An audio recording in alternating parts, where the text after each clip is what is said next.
ஹரே கிருஷ்ணா. நம்ம இன்னைக்கு பார்க்க போறது பகவத்கீதை 4வது அத்தியாயம் 36வது பதம். பகவத்கீதா 4.36.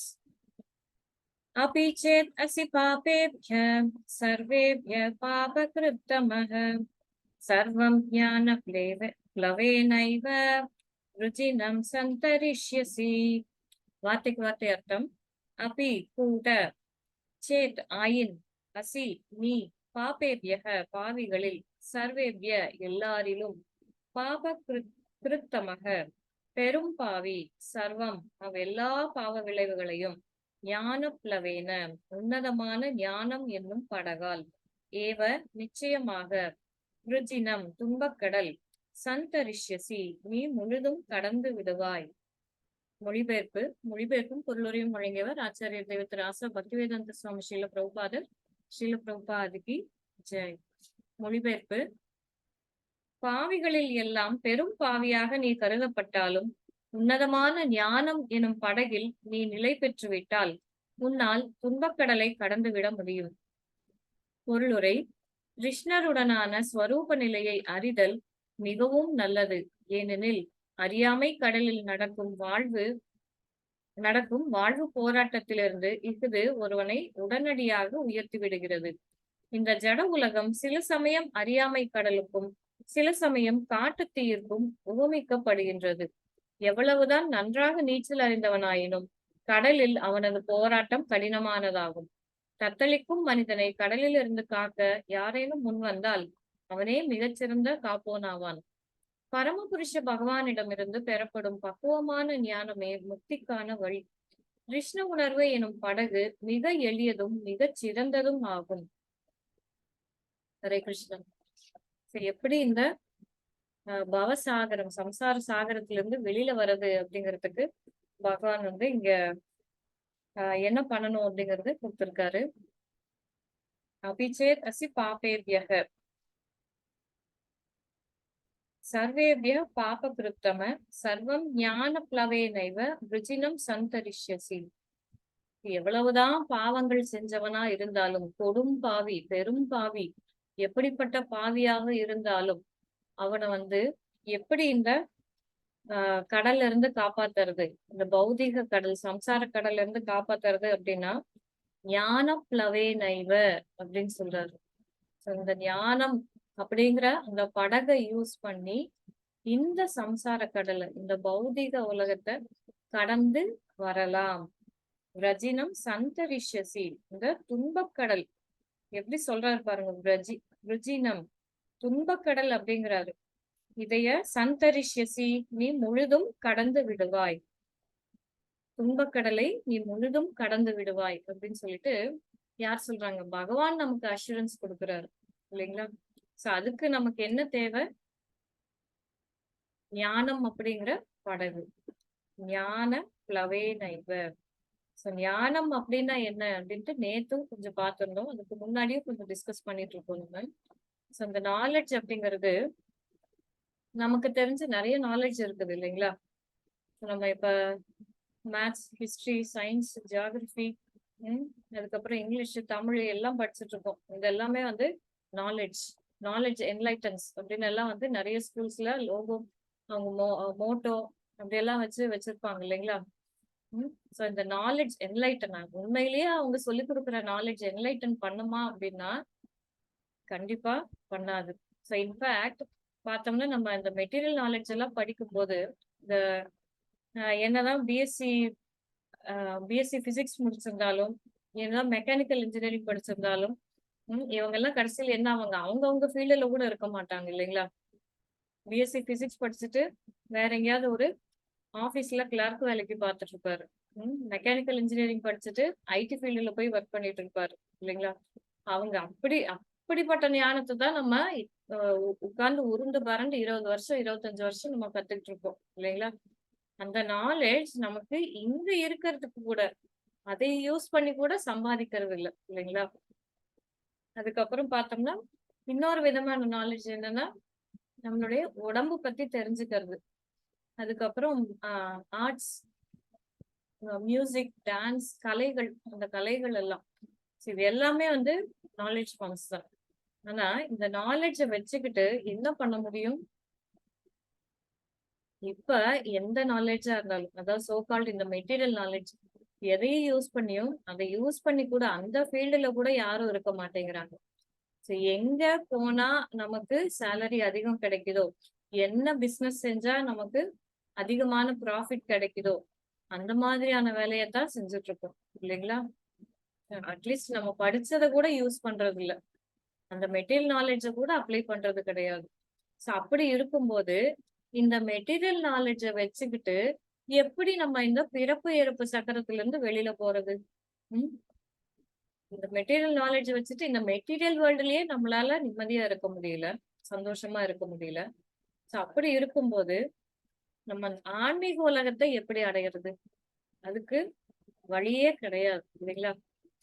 ஃபார் எக்ஸாம்பிள் பார்த்தோம் அப்படின்னா, இப்ப நம்ம ஊர்ல வந்து ஏர்போர்ட் இருக்குது. அந்த ஏர்போர்ட்ல போய் நீங்க அமெரிக்காவுக்கு போணும் அப்படின்னு சொல்லிட்டு டிக்கெட் எடுக்கலாம்.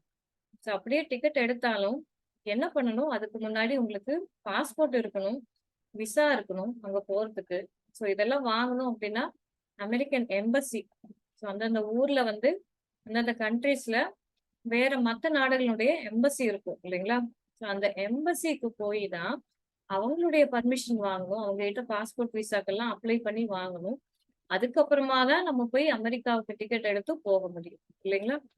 இது வந்து சாதாரணமா இந்த மெட்டீரியல் வேர்ல்டுல நடக்கிற ஒரு விஷயம். இந்த மெட்டீரியல் வேர்ல்டுலயே இந்த ஊர்ல இருந்து வேற ஊருக்கு போகணும்னா, இத்தன ப்ராசஸ் இருக்குது. இவ்ளோ பெரிய ஒரு ப்ராசஸ் இருக்குது இல்லைங்களா?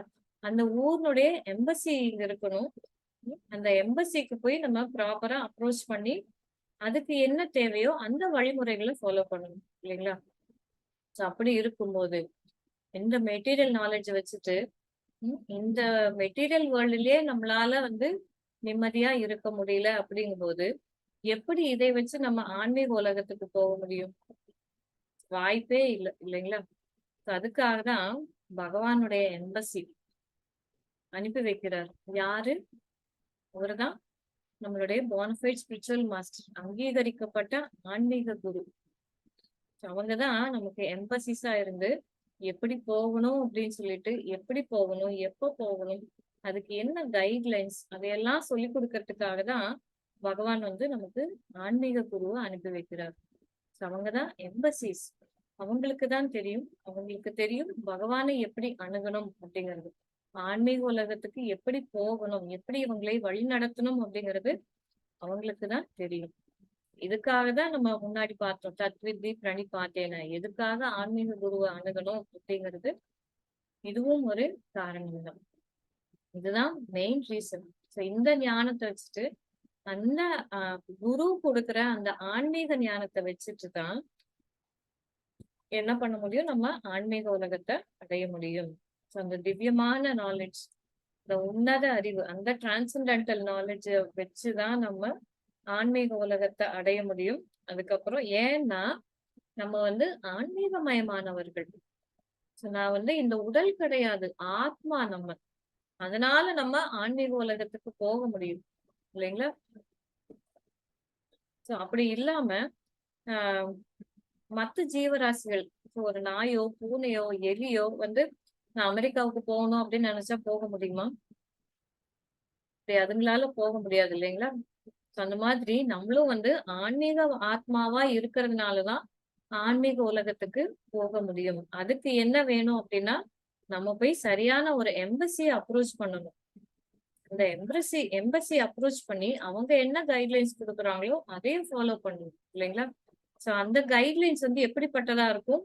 ஸோ அந்த ஊருக்கு எப்படி போகணும் அப்படிங்கிற அந்த கைட்லைன்ஸ் தான் இருக்கும். ஸோ அந்த நாலேட்ஜ் எப்படி கிடைக்கும்? அந்த ஊர் பத்தின நாலேட்ஜ் வந்து நமக்கு எம்பசி மூலமா கிடைக்குது இல்லைங்களா? அதே மாரி ஆன்மீக அறிவு, ஆன்மீக உலகத்த பத்தின அறிவு நமக்கு வந்து குரு மூலமா கிடைக்குது. ஸோ குரு மூலமா கிடைக்கிற அந்த அறிவ யூஸ் பண்ணி, ம். ஸோ அப்படி கிடைக்கிற அறிவு வந்து ஆன்மீக அறிவு அப்படின்னு சொல்லிட்டு சொல்றோம். அதுதான் ஞான பிளவே நைவ. அதுதான் படகு. ஸோ அந்த படக யூஸ் பண்ணி என்ன பண்ண முடியும்? பகவான் என்ன சொல்றாரு? "இந்த துன்பக் கடலை நீ முழுதும் கடந்து விடுவாய்" அப்படிங்கிறாரு. இல்லைங்களா? இந்த பவசாகரத்தை துன்பக்கடலை கடக்கிறதுக்கு என்ன வழி அப்படின்னா இந்த திவ்யமான ஞானம் அப்படிங்கிற படகை யூஸ் பண்ணிதான் கடக்க முடியும். மத்தபடி வேற எந்த ஒரு சயின்ஸோ சோசியலோ எந்த ஒரு சப்ஜெக்டோ ஹெல்ப் பண்ணாது. எல்லாமே நம்ம தேவை அப்படின்னா இந்த இந்த பௌதிக உலகத்துல இருந்து நம்ம காசு சம்பாதிக்கிறதுக்கு மட்டும்தானே ஒழிய அதுக்கும் யூஸ் ஆக மாட்டேங்குது அப்படிங்கறதும் பாக்குறோம். ஆனாலும் சரி, எல்லாரும் படிக்கிறாங்க, நம்மளும் படிக்கிறோம் அப்படின்ட்டுதான் படிச்சுட்டு இருக்கோம் இல்லைங்களா? எதுக்காக படிக்கிறோம், ஏன் படிக்கிறோம், படிச்சவங்க எல்லாத்துக்குமே வேலை கிடைச்சிருக்கா, இல்ல படிச்சவங்க எல்லாரும் அவங்களுடைய ஃபீல்டில் தான் இருக்காங்களா அப்படின்னு பார்த்தா அது ஒரு பெரிய கேள்விக்குறி. சில பேர் பார்த்தோம் அப்படின்னா அவங்களுடைய சொந்த பிசினஸே இருக்கும், அந்த பிசினஸே கண்டினியூ பண்ணிட்டு இருப்பாங்க. சில பேர்த்துக்கு வந்து அவங்க ஃபீல்டுலயே ஜாப் கிடைக்காது. அதுக்கப்புறம் சில பேர்த்துக்கு பாத்தீங்கன்னா அவங்களுடைய டேலண்ட்டை பேஸ் பண்ணி வேலை கிடைக்கும். சோ இப்படி பார்த்தோம் அப்படின்னா உண்மையான ஞானம் என்ன அப்படிங்கிறது நமக்கு இந்த எம்பசி மூலமா, இந்த ஆன்மீக அறிவு அப்படிங்கிறது எம்பசி யாரு, நம்மளுடைய ஆன்மீக குரு. அவரு மூலமா தான் நமக்கு இந்த ஞானம் கிடைக்கும். சோ இந்த ஞானமானது திவ்யமான ஆன்மீக உலகத்திலிருந்து வந்த ஞானம். அந்த ஞானம் ஆகட்டும், பகவானுடைய நாமம், ஹரே கிருஷ்ண மகாமந்திரம் ஆகட்டும், எல்லாமே ஆன்மீக உலகத்திலிருந்து வந்ததுதான். கோலோகேர பிரேமதனா ஹரிநாம சங்கீர்த்தனம் இல்லைங்களா? கோலோகேர பிரேமதனா, கோலோகத்திலிருந்து கிடைச்ச செல்வம் தான் எது? பகவானுடைய நாமங்கள், ஹரிநாம சங்கீர்த்தனம்.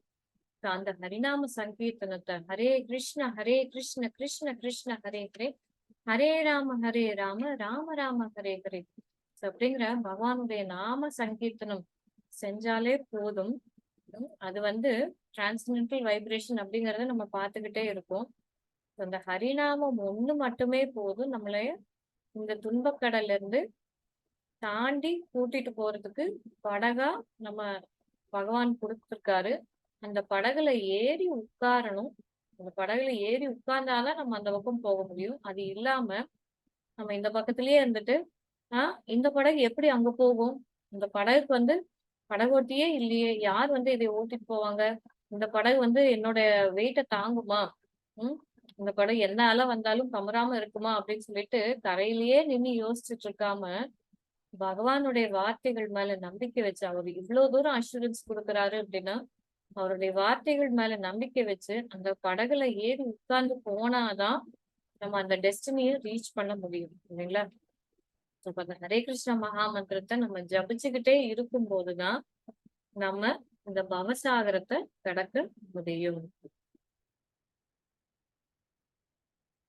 இதுதான் இருக்கிறதுலயே சிம்பிளஸ்ட் வே அப்படின்னு சொல்லிட்டு கொடுத்துட்டாரு. கிருஷ்ண உணர்வு எனும் படகு மிக எளியதும் மிக சிறந்ததும் ஆகும். இதுதான் வந்து டாப் மோஸ்ட் வழி, சிம்பிள் அண்ட் டாப் மோஸ்ட் வழி இதுதான் அப்படின்னு சொல்லிட்டு பிரபுபாது இங்க டிக்ளேர் பண்றாரு. ஹரே கிருஷ்ணா. சோ நம்ம இன்னைக்கு பார்த்ததுல எதுவும் டவுட்ஸ், கமெண்ட்ஸ், ரிஃப்ளெக்ஷன்ஸ் இருக்குங்களா?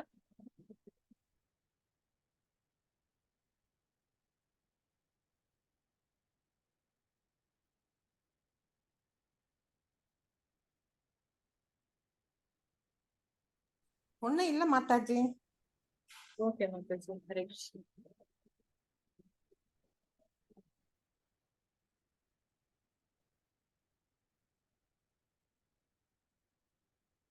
நம்ம புருஷோத்தம் பிரேயர்ஸ் பாத்துக்கலாங்களா? பிரேயர்ஸ் வந்து மதுராஷ்டகம்.